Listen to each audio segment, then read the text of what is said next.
Hello, everyone, and welcome back to Everyday English Practice, the place where learning English feels calm, friendly, and possible. I'm Emily. And I'm Paul. We are so happy you are here with us today. Paul, today we are going to play detectives. Detectives? I love that. Are we looking for clues? Exactly. We are looking at clues in everyday life, and we are going to use two very special English phrases to guess what is happening. We are talking about must be and must have been. Ah, yes. These two look very similar, but they live in two completely different times, and that is where people get confused.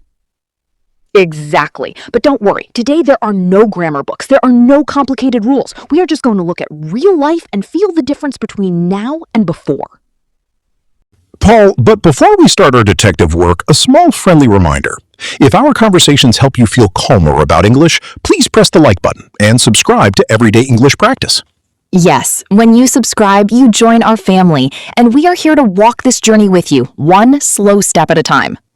Okay, Paul, let's start with the word must. When we use must in this way, we are not talking about rules. We are not saying you must clean your room. Right, that is an order. But today, must means I am almost 100% sure. It is a very strong guess. Yes, it is your brain looking at a clue and making a beautiful, logical guess. So the only difference between must be and must have been is time. One is for right now, one is for the past. Part 1. Must be. The present detective. Let's start with the simplest one. Must be.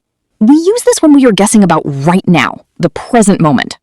Paul, let me give you a real-life example. Imagine we are waiting for our friend Sarah. She is 30 minutes late. She is not answering her phone. Okay, I am looking at the clock. What do you say? I say she must be stuck in traffic. Perfect! You are guessing about right now. In this exact moment, she is in traffic. Exactly. Another example. Imagine I walk into the room and you are drinking your third cup of coffee and your eyes are heavy. I would say, Paul, you must be tired. Yes! You are looking at me now and you are making a strong guess about my feeling now. So, Part 2. Must have been. The past detective. Now let's travel back in time. Let's talk about must have been. yes. This one has a little bit more history. We use this when we are guessing about the past, something that already finished. Let's go back to our friend Sarah. Imagine it is the next day. Sarah finally calls us. She says, I am so sorry. My car broke down on the highway and it took 4 hours to fix it. Oh, wow. So the traffic and the broken car are in the past now. What do you say to her? I say, oh no, that must have been terrible. Beautiful. You are not guessing about right now. You are guessing about her experience in the past. The event is finished, but you are looking back at it. Exactly. Let's do one more. Imagine I wake up in the morning and I see that you baked a huge, beautiful cake. The kitchen is covered in flour. Yes, I was baking late at night while you were sleeping. What do you say? Part 2. Must have been. The past detective. Now let's travel back in time. Let's talk about must have been. Yes. This one has a little bit more history. We use this when we are guessing about the past, something that already finished. Let's go back to our friend Sarah. Imagine it is the next day. Sarah finally calls us. She says, I am so sorry. My car broke down on the highway and it took 4 hours to fix it. Oh, wow. So the traffic and the broken car are in the past now. What do you say to her? I say, oh no, that must have been terrible. Beautiful. You are not guessing about right now. You are guessing about her experience in the past. The event is finished, but you are looking back at it. Exactly. Let's do one more. Imagine I wake up in the morning and I see that you baked a huge, beautiful cake. The kitchen is covered in flour. Yes, I was baking late at night while you were sleeping. What do you say? Paul, I look at the messy kitchen and the beautiful cake, and I say, Emily, you must have been working very hard last night.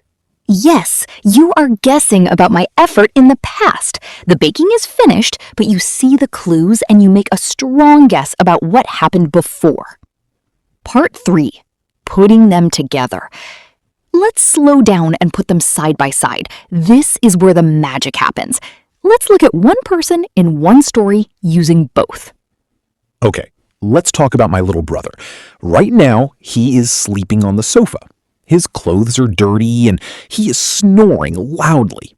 He looks exhausted. So right now, you say he must be very tired. Exactly. He must be tired now. But then I tell you, your brother just finished running a marathon in the rain. Ah, now I understand the past. I say, wow, the race must have been very difficult. See? Must be is for his sleep now. Must have been is for the race in the past. It is just a shift in time. Must be, the present detective. Must have been is the past detective. Now, let's talk about a few gentle mistakes people make with these phrases, because when we get confused, our brains try to add extra words. Yes. The most common mistake is adding to. People say he must to be tired. Yes, but must is a very strong, independent word. It doesn't need to, just must be. And another mistake is mixing up the time. People see a messy kitchen in the morning and say, you must be working hard last night. But last night is the past, so we have to use the past detective. You must have been working hard last night. Paul, always check the time. Is it happening now? Use must be. Did it already happen? Use must have been. All right, motivational wrap-up.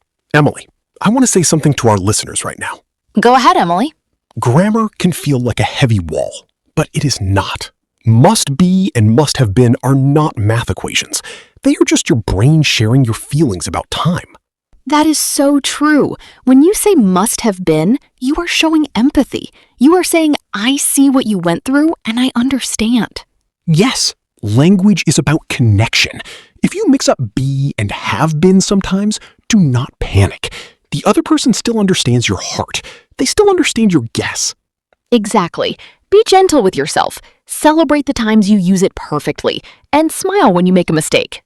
You are doing so much better than you think, and your English journey is beautiful exactly as it is. If this episode made must be and must have been feel a little clearer, please like this video and subscribe to Everyday English Practice. And tell us in the comments. Make a guess right now. Look out your window and tell us one thing that must be happening in your city today. We love reading your guesses. Thank you for being here. Thank you for trying. Keep practicing, keep guessing, and don't give up. I'm Paul. And I'm Emily. See you in the next episode. Bye, everyone.